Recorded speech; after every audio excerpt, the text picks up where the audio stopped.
Hola Daniel, qué gusto verte nuevamente.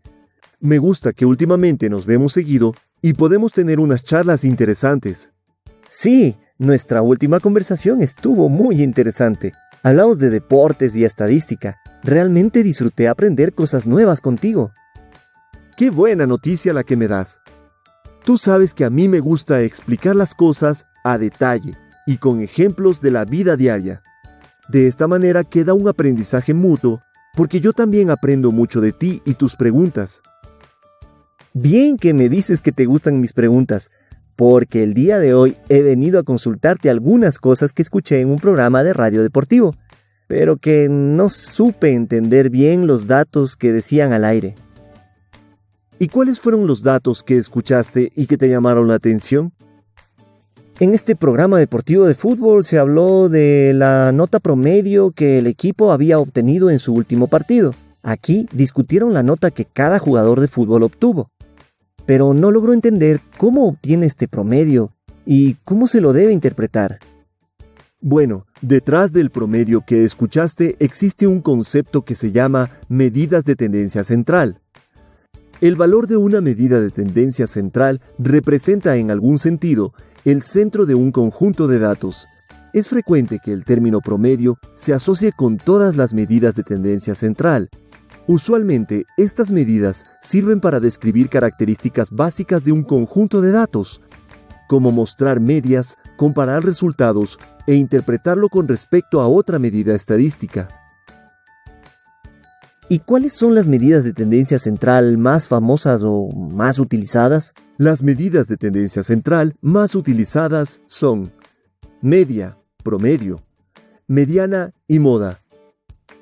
Entonces, ¿cuál es el proceso para obtener la media o promedio de un conjunto de datos? Bueno, antes de mostrarte el proceso, considero importante mostrarte un poco del lenguaje estadístico que te será útil más adelante.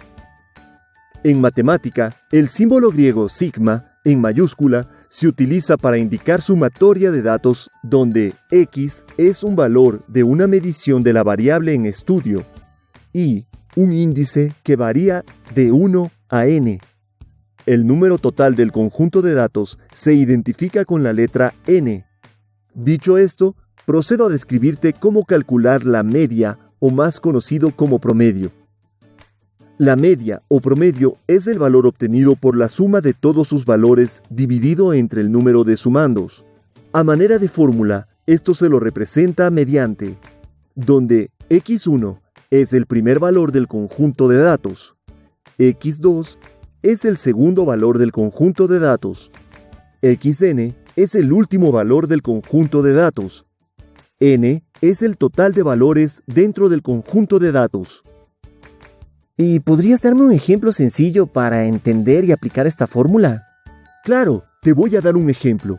Hay 10 niños en un aula de clase y a cada uno de ellos le preguntamos su edad en años cumplidos. Y tenemos.